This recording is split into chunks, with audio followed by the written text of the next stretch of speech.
세 번째 발표하겠습니다.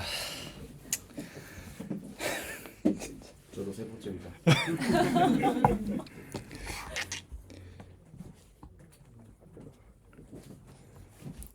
네, 그래서 그래도 현장에서 발표하는 건 처음이어가지고 더 떨리네요. 네.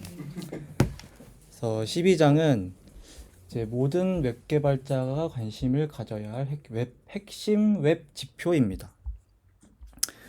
그래서 사실 저도 이런 거를 크게 신경 쓰고 한 적은 없는데 이걸 통해서 좀 알게 됐어요. 그래서 12-1 보면은 웹사이트와 성능에 관한 거 있는데 사실 너무 당연한 얘기가 나와버려서 당연히 성능이 중요하죠. 근데 뭐 막 시간이 지나도 개선 뭐 이렇게 성능이 딱히 좋아지지 않고 있다 이 웹 세상은. 근데 왜 그렇냐?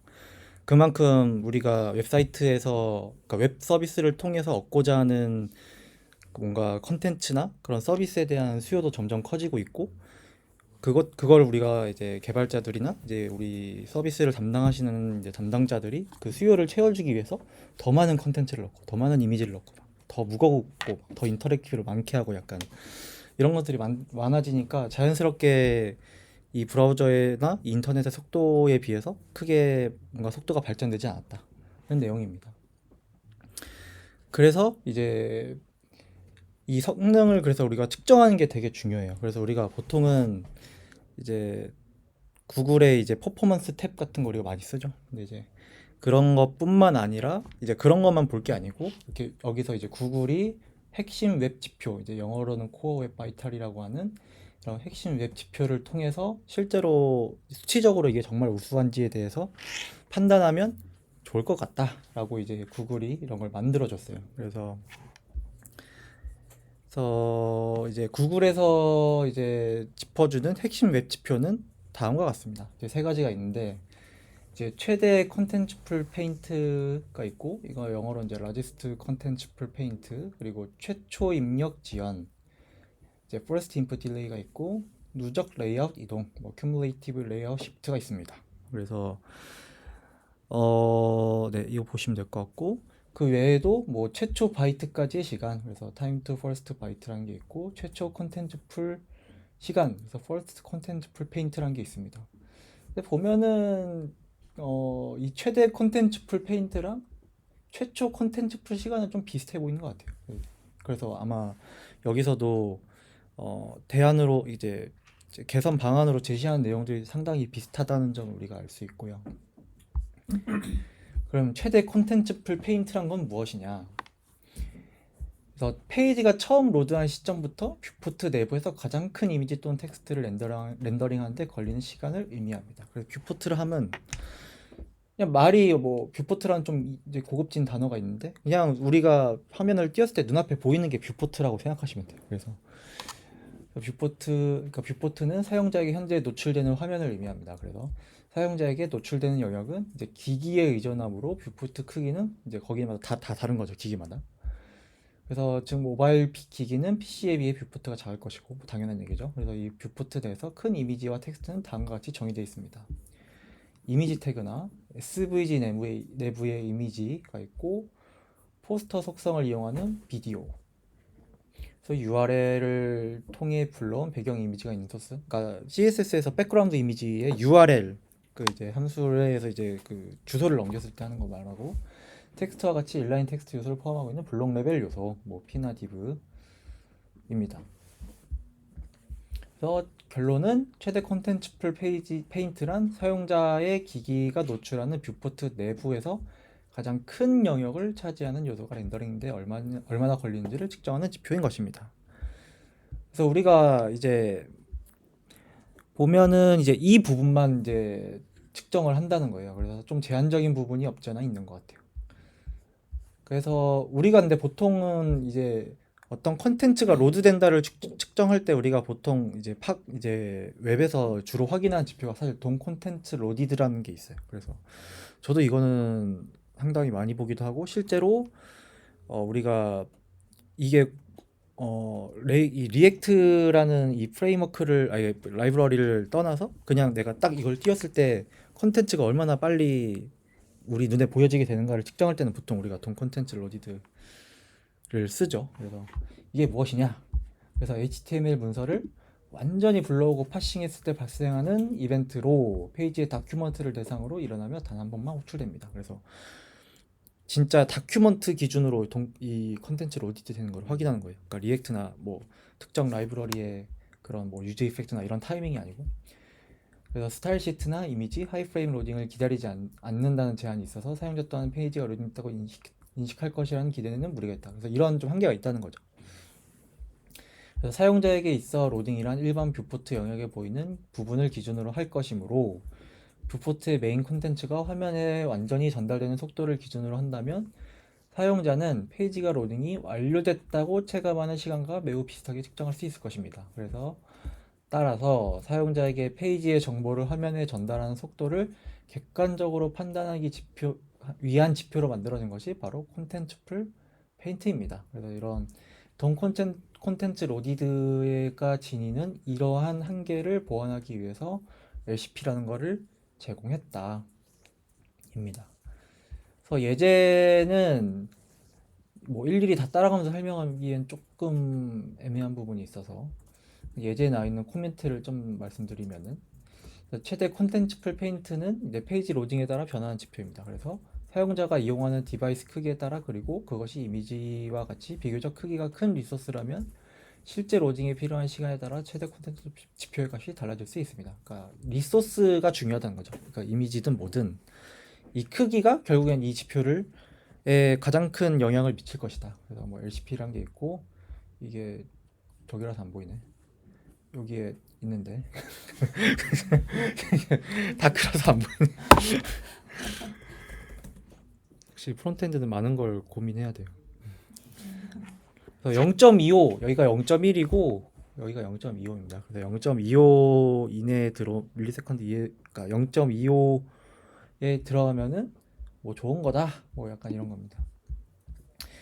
그래서 이거는 좀 개선 방안이 좀 저는 좀 이상하다 생각하는데 그렇다고 우리가 막 UI UX 기획 다 무시하고 무조건 기획 텍스트를 무조건 맨 위로 올리라 이건 솔직히 좀 이상한 것 같고 사실 우리가 이 첫 페이지를 후킹하려면 사실 이미지나 약간 좀 무거운 컨텐츠가 많이 들어갈 수밖에 없잖아요. 그래서 이건 좀 현실적으로 좀 어렵지 않을까 싶긴 합니다. 그래서 이미지를 그러면 이제 어떻게 불러올 것인가 해서 여러 가지 방법이 있어요. 그러니까 보면은 아이고 이미지 태그가 있고 여기에서 이제 제공한 예시는 SVG 안에 이미지 태그 들어간 거 그리고 비디오의 포스터인데 이거 아마 그 비디오의 그 약간 첫 번째 화면 아마 그 나오는 걸 거예요. 그래서 그리고 CSS 아까 URL 그게 있고 그래서 그 중에 이게 제일 빠른데 뭐 이건 비디오니까 비디오 태그니까 좀 의미가 없고 뭐 이게 제일 빠르다 이 말이에요. 그래서 근데 오해하지 말아야 될 게 SVG보다 IMG가 빠른다는 게 아니죠. SVG 안에 IMG 태그가 있을 때 이게 더 빠르다는 거예요. 그래서 사실 예시는 이렇게 나왔지만 우리가 이미지 태그보다 당연히 SVG 쓰는 게 좋습니다 라고 말을 하지만 또 주의해야 되는 거는 어쨌든 SVG에는 이제 벡터 기반의 약간 수학적인 좀 그런 게 있어서 만약에 그 이미지 요소 내에 뭔가 딱 봐도 이미지가 뭔가 복잡해 보인다. 막 선이 많고 막 엄청 막 누구 초상화 같고 약간 막 엄청 디테일한 이미지고 이러면 당연히 SVG를 쓰면은 용량이 기하급수적으로 늘어나겠지만 단순한 이제 로고나 아니면 되게 심플한 뭐 일러스트레이터 이미지 같은 거는 당연히 SVG를 쓰는 게 훨씬 더 빠르고 용량도 적다. 뭐 이거를 잘 기억해 주시면 좋을 것 같아요.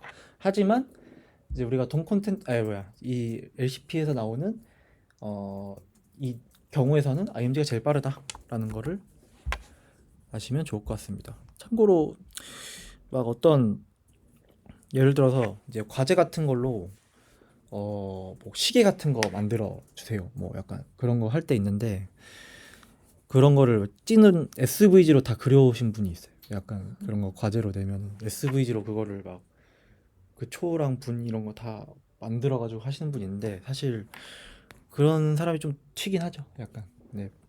근데 결과적으로는 그거를 그렇게 해서 대단하긴 한데 약간 문제는 뭐냐면은 같이 일하는 사람이 그 코드를 이해하기가 너무 힘들어요. 그러니까 다 수학적이고 약간 이런 거다 보니까 다 일장일단이 있다. 이 점을 아시면 좋을 것 같습니다. 뭐 그 밖에 조심해야 할 사람 뭐 이미지 무손실 압축 이거는 저번에 우리 이미지 개선 그 샤프 막 이런 얘기하면서 얘기했죠. 근데 그때 얘기 같이 보시면 좋을 것 같고 레이지 로딩 조심하래요. 근데 이것도 좀 그렇죠. 그래도 저는 레이지 로딩 쓸 것 같아요.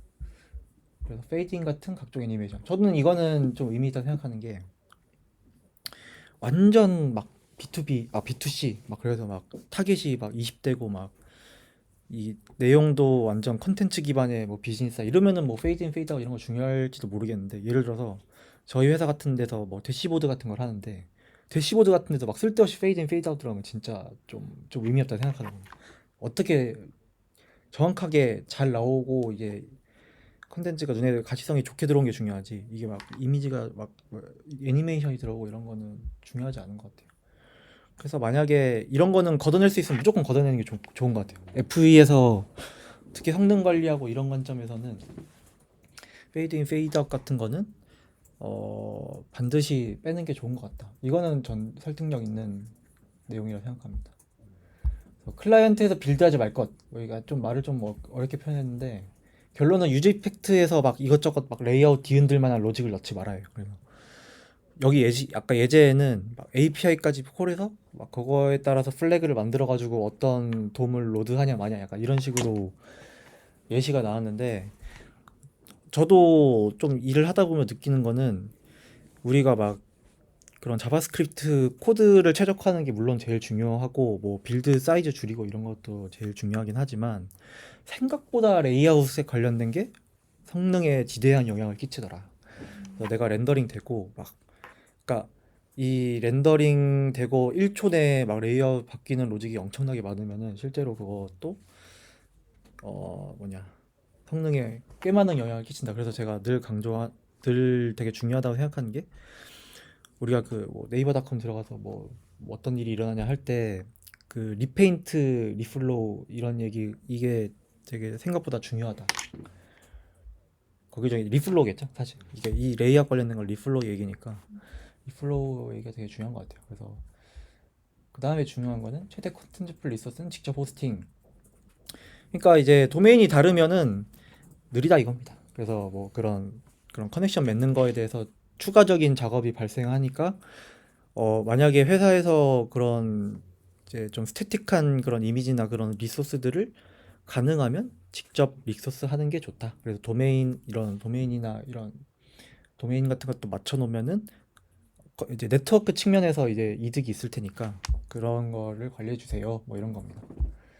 그래서 그 다음은 최초 입력 지원입니다. 그래서 이제 이거는 반응성을 측정하는 건데 뭐 정확한 이제 정의를 들면은 사용자가 페이지와 처음 상호작용할 때 뭐 예를 들어서 뭐 링크를 클릭한다든지 뭐 버튼을 탭하거나 사용자 지정 자바스크립트 기반 컨트롤을 사용할 때부터 상호작용에 대한 응답으로 브라우저가 실제 이벤트 핸들러 처리를 시작하기까지의 시간을 측정합니다. 라는 의미입니다. 그래서 이벤트가 발생한 시점에 최대한 메인 스레드가 다른 작업을 처리할 수 있도록 여유를 만들어둬야 사용자에게 빠른 반응성을 보장할 수 있다. 그래서 뭐 핵심은 그건 것 같아요. 뭐 특정 이벤트를 너무 이제 특정 이벤트가 메인 스레드를 오래 하지 않게 해다오. 그래서 그런 거를 신경 쓰렴. 약간 이런 내용인 것 같습니다. 그래서 뭐 이제 그 중에서 이제 최초 입력에 대한 것만 이제 이 FID라는 게 측정을 하는 거죠. 그래서 뭐 최초 입력 지연에 대한 정의를 살펴보면 뭐 이처럼 다양한 이벤트 중에서도 반응성에 해당하는 클릭, 터치, 타이핑 등 사용자의 개별 입력의 작업에 초점을 맞추고 측정한다. 근데 이 중에서도 이제 클릭, 터치, 타이핑 뭐 이런 것들에 중점으로 한 거고 스크롤이나 핀치 투 줌은 사용자의 입력이 아닌 애니메이션으로 분류해 측정 대상에서 제외한다. 그러니까 뭐 이런 내용이 있고 그러니까 스크롤 같은 거는 사실 그렇죠. 스크롤에 대한 뭔가 측정을 하는 것도 좀 애매하기도 하고 어쨌든 얘네도 애니메이션 자체는 별로 이렇게 측정에 중요성을 두지 않는다 이거죠. 애초에 애니메이션 하지 말라. 약간 저는 그런 의도가 있다고 생각을 하기도 합니다. 그래서 구글은 사용자 경험을 크게 네 가지로 분류 정했는데 이를 렐이라고 하는데요. 뭐 일단 설명을 하자면 뭐 리스폰스라는 게 있고 사용자 입력에 대한 반응 속도 이고 50ms 미만으로 이벤트를 처리할 것. 애니메이션, 뭐 애니메이션의 각 프레임은 10ms로 생성할 것. 아이들 유효 시간을 극대화해 페이지가 50ms 이내에 사용자가 입력해 응답하도록 할 것. 로드 5초 이내에 컨텐츠를 전달하고 인터랙션을 준비할 것. 사실 5초도 좀 많이 느리다 생각하는데 어쨌든. 그래서 여기서 FID가 이제 중점적으로 처리하고자 하는 건 이 리스폰스죠. 리스폰스를 보시면 될 것 같고, 리스폰스를 중점적으로 여기서 보시면 될 것 같습니다. 그래서 FID는 300ms 언더면은 뭐 not bad입니다. 그래서 이렇게 하시면 될 것 같고, 그래서 어떻게 개성을 이제 아마 예시도 있었을 텐데 이것도 내용이 길어서 결론은 예제 뭐 뻔하죠. 뭐 어떤 걸 뭐 어떤 유저가 뭐 클릭하는 걸 했는데 그게 뭐 막 몇 초 걸렸다. 그래서 이거는 좋지 않은 뭐 이런 게 예제로 나와 있었겠죠. 그래서 개선 방안은 뭐냐? 그래서 이제 실행에 오래 걸리는 긴 작업을 분리한다. 그렇죠. 최대한 잘게 쪼개는 게 중요하고, 네, 중요하답니다. 그래서 롱 태스크, 그래서 긴 작업이란 말은 이제 이런 말 그대로 실행을 완료하는데 오래 걸리는 작업을 의미합니다. 그래서 메인 스레드가 처리에 오래 걸리는 작업이 있으면 긴 작업이 있다는 경고가 뜹니다. 그래서 경고 뜨는 거 책 보시면 나와 있고, 그래서 꼭 웹페이지에서 해야 하는 작업인가? 뭐 만약 서버 사이드 렌더링이면은 뭐 서버에서 할 수 있는 것도 있고, 뭐 하는가 그런 것도 있고, 긴 작업을 여러 개로 분리하기. 그래서 사용자의 액션으로 이내 노출되는 요소들은 당장의 로딩이 필요하진 않은 리소스입니다. 그래서 이러한 리소스는 리액트의 서스펜스, 레이지 혹은 넥스트의 다이나믹을 이용해 나중에 불러오게 할 수 있습니다. 그래서 어떠한 이제 돔이나 뭐 이런 거를 불러올 때 이제 특정 액션을 한 다음에 이 로드를 가져올 수 있게 하는 거. 그래서 이거 예를 들어 뭐가 있냐면은 우리가 모달 같은 거 만들 때 그 뭐 액티브 뭐 이런 거 넘기잖아요. 그래서 그 예를 들어서 근데 그거를 이거를 모달을 예를 들어 렌더링 해놓고 액티브를 넘겨서 뭐 이렇게 처리한다 그러면은 얘는 로드가 되어 있는데 그냥 액티브에 따라서 약간 보이냐 마냐 이런 식으로 처리되는 경우가 있고, 애초에 그 모달 렌더링 자체를 액티브에 이제 조건을 걸어서 하면은 이제 여기서 추천하는 느낌의 이제 개선이 되는 거죠. 그래서 보통 그 UI 라이브러리도 보면은 그 디스트로이 같은 뭐 옵션들이 있어요. 그래서 뭐 디스트로이인 뭐 하여튼 뭐 뭐시기요. 그럼 하여튼 뭐 디스트로이가 보는 것들이 있는데, 디스트로이가 이제 돔을 완전 이제 없애고 혹은 처음에 안 가져오고 나중에 옵션을 넘겨서 나중에 엑시 넘기면 그때 돔이 로드되고. 근데 그렇게 옵션이 그럼 무조건 그렇게 하는 게 좋냐라고 할 수도 있는데, 왜 그런 게 있냐고 생각해 보면은 그게 그러면 이제 만약 그게 되게 자주 일어나는 인터랙션이다. 그러면은 그거 인터랙티브 자체의 속도가 조금 느려질 수는 있겠죠. 그러니까 처음 로드는 당연히 이제 이렇게 하는 게 좋은데, 이게 되게 자주 일어나는 그 인터랙션인데 그거 할 때마다 디스트로이가 만들고 하면은 그럼 그 액션 자체가 느려지니까 일장일단이 있는 것 같습니다. 하여튼 근데 여기서는 어쨌든 이 FID라는 그 지표에 맞게 추천을 해주는 거니까 일단 이렇게 얘기를 해주는 거예요. 그래서 서스펜스 레이지 다이나믹 쓰면 좋습니다. 이런 거는 이제 뭐 뷰에서도 뭐 이제 뭐 이런 다이나믹 임포트 같은 게 있어요. 그래서 그런 거 신경 안 쓰고 임포트하면 무조건 처음에 다 가져옵니다. 그러면은 전체 이게 번들이 너무 커지니까 로드가 느려지겠죠. 그런 거 신경 쓰면 좋을 것 같아요. 그래서 자바스크립트 코드 최소화 사실 당연한 얘기죠. 그래서 뭐 커버리지 기록이란 게 데브툴에 있더라고요. 전 이거 처음 알았어요. 그래서 보시면 실제로 이제 현재 웹페이지에서 사용되지 않는 코드가 얼마나 있는지 확인할 수 있다. 그래서 급하지 않는 코드들은 앞서 언급한 지연 로딩, 사용자가 필요로 하는 순간에 불러오는 우선순위를 낮춰서 불러오는 것이 좋습니다. 라는 내용이 있어요. 그래서 이런 거 확인해 보면서 실제로 내가 이 페이지에서 안 쓰이는 코드가 꽤 있구나. 약간 이런 사실을 확인하면 좋을 것 같습니다. 그리고 좀 쳤다는 내용이 좀 긴데, 뭐 폴리필은 생각보다 사이즈가 크더라. 그래서 요즘에는 이제 아이도 이제 공식 지원을 종료하고 하다 보니까 대다수의 서비스가 사실 신경 안 써도 되는 이제 상황이 되긴 해가지고 크게 신경 안 써도 될 것 같습니다. 그래서 타사 자바스크립트 코드 실행의 지원, 이거 생각보다 중요하다 생각해요. 그래서 타사 스크립트 이거 대부분은 이제 트래킹 코드 씹는 거 혹은 뭐 이름을 까먹었네. 하여튼 그래서 대다수의 이제 트래킹 코드에 관련된 내용이고 보통 이제 그런 것들은 우리가 스크립트라는 이제 스크립트 태그를 통해서 이걸 불러오는데 어싱크나 디퍼를 이용해서 지연 불리기를 하면 좋다. 불러오기를 하면 좋다.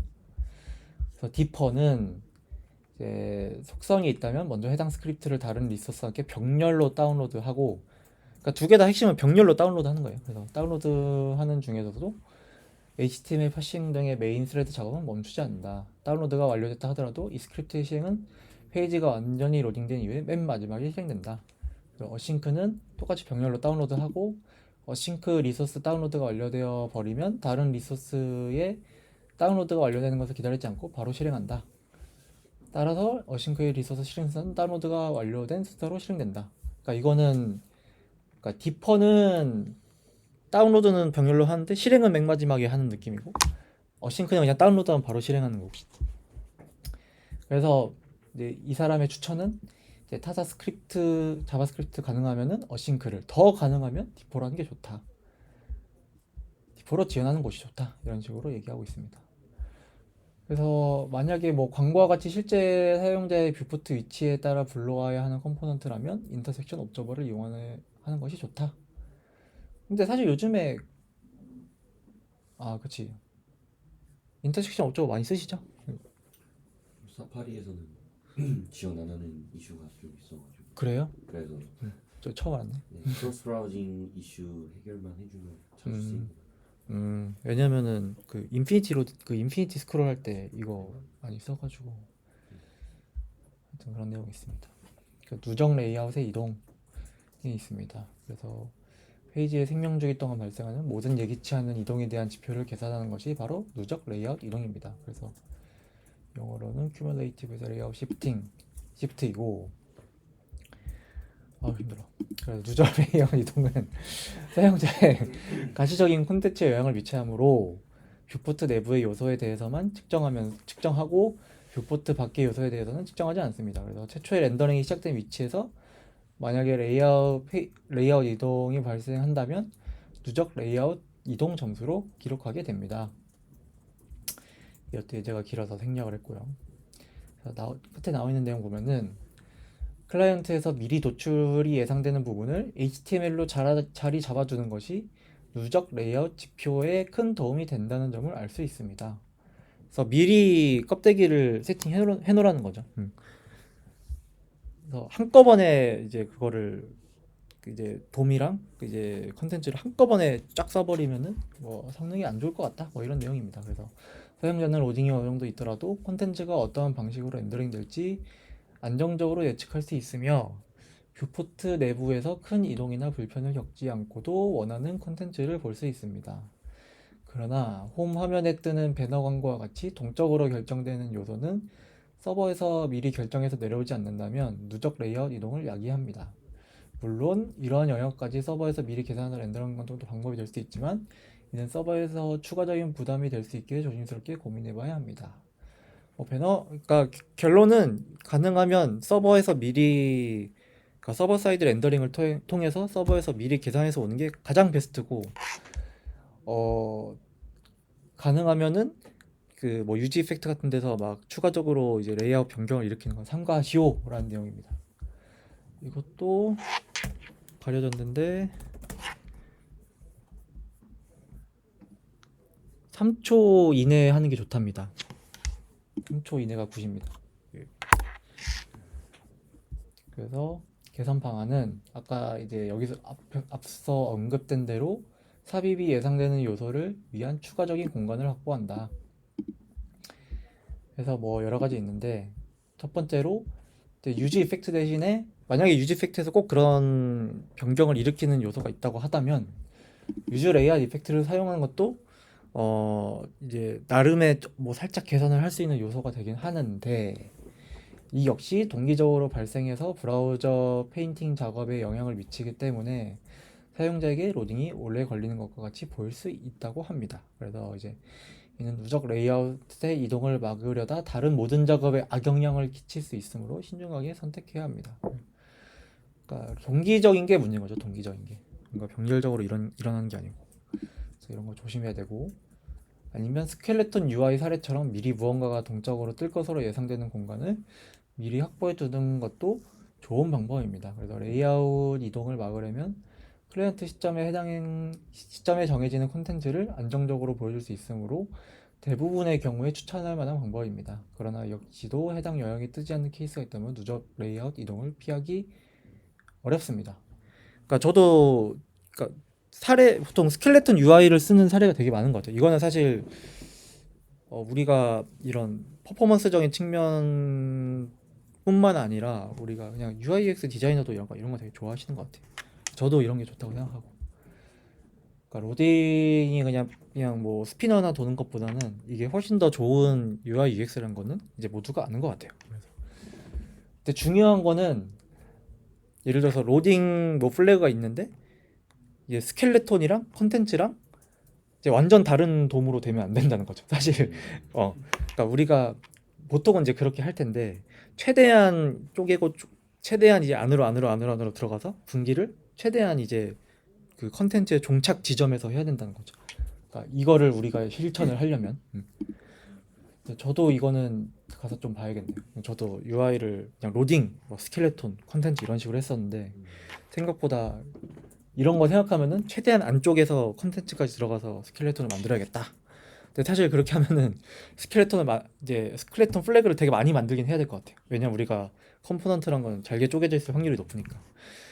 그러니까 그런 것도 생각해 봐야겠네요. 왜냐면 또 그런 거는 또 협업 측면에서는 또 안 좋잖아요. 혹은 이제 코드 생산성 따지면 안 좋으니까. 근데 우리가 성능을 약간 끝장보는 회사다. 그러면은 이렇게 해야 될 것 같네요. 결론은 서버 사이드 렌더링 하시오입니다. 여기서 다 하세요입니다.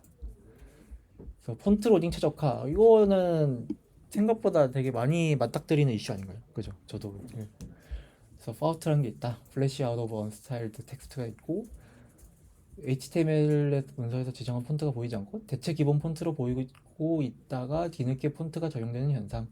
대체 기본 폰트가 일단 보이는 게 이 파우트라는 거고 포이트라는 게 있는데 플래시 오브 인비지블 텍스트. HTML 문서에서 지정한 폰트가 보이지 않고 기본 폰트도 없어서 텍스트가 없는 채로 있다가 폰트가 로딩되면서 페이지가 렌더링 현상. 그냥 텍스트가 없다가 이제 나오는 현상이라고 보시면 될 것 같아요. 그래서 이거에 대해서 좀 최적화를 하려면은 링크 태그에 우리가 보통 링크 이제 태그를 통해서 이제 폰트를 가져오니까 그때 프리로드라는 걸 사용한다 하면 좋다. 프리로드는 이제 지정된 요소는 이제 프리로드로 지정된 요소는 웹페이지의 생명 주기의 초기에 불러와야 하는 중요한 리소스로 간주되므로 브라우저는 리소스를 더 빠르게 사용할 수 있도록 준비해준다.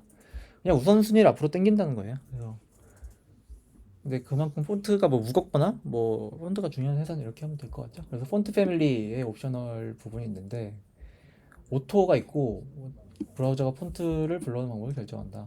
근데 이게 기본값이고 블락은 폰트가 로딩되기 전까지 렌더링을 중단한다. 수압은 우리가 앞서 얘기한 파우트 방식, 그러니까 디폴트를 먼저 보여주고 하는 거죠.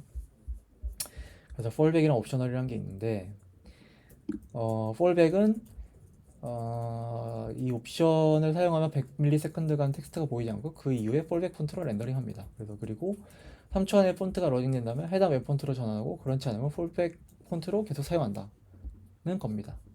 옵셔널은 폴백과 유사하지만 0.1초 이내로 폰트가 다운로드되어 있거나 캐시되어 있지 않다면 폴백 폰트로 사용한다는 거예요.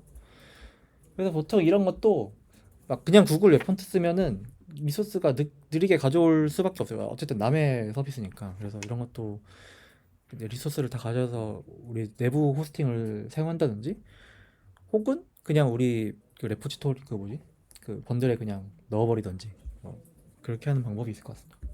그러면 사실 이렇게까지 신경 쓸 필요는 없을 것 같긴 해요. 그래서 적절한 이미지 크기 설정.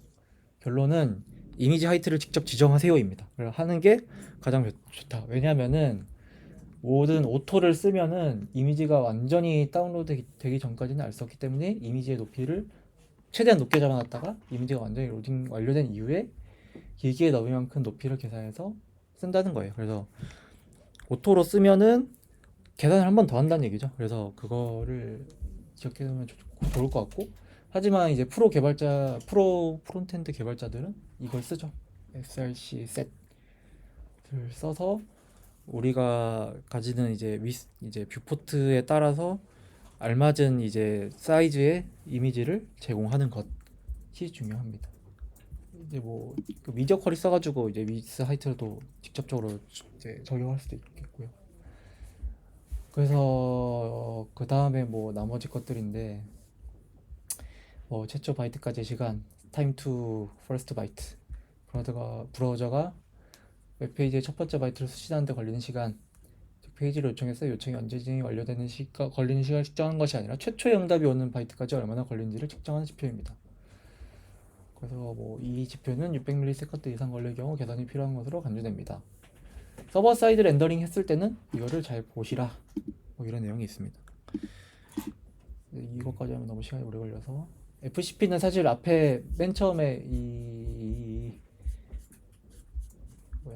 최대 콘텐츠풀 페인트랑 내용이 비슷해요. 그래서 계산 내용도 비슷합니다. 뭐 최초 바이트까지 시간 계산 당연히 해야 되고, 렌더링을 가로막는 리소스 최소해야 되고, 어버브 더 폴드, 이거는 이제 약간 UI UX에 대한 내용이었는데, 이거는 사실 그죠? UI UX 의견이 먼저기 때문에 사실 이건 것까지는 좀 투마치라 생각하고, 페이지 리다이렉트 최소화 당연히 해야 되고, 동기 최소화 당연히 해야 되죠. 이상입니다. 마우스 왼쪽으로 당겨주시면, 왼쪽으로 당겨주시면. 왼쪽에 네. 네. 중단? 손질.